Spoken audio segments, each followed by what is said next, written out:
नौशरो फिरोज़ मां के ख़बर ॾींदा हलूं। Bureau chief Faisal Bhatt ji report मुताबिक़ शहीद बशीर खान कुरैशी जी 12वीं वरसी के मौके ते जसकम सिटी नौशरो फिरोज़ पारां प्रेस क्लब आडो दिया ॿारे खेसि भेटा पेश कई वई।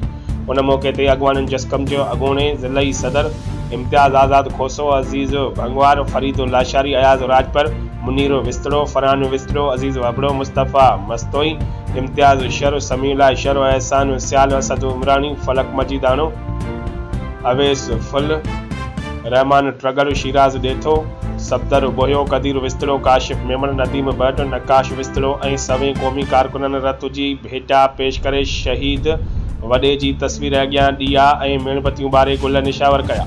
क़ौमी तरानो पिणु पढ़ियो वियो। अॻवाननि चयो त शहीद बशीर खान सन वारे साईं जो सचो सिपाही ऐं सिंध जी अलामत हुई। हू सिंध जे हर मज़लूम सां गॾु बीठल हुयो। अॼु बि सिंध खे शहीद बशीर खान कुरैशी जे नक्शे क़दम ते हलंदे जिदोजहद खे तेज़ करणो पवंदो।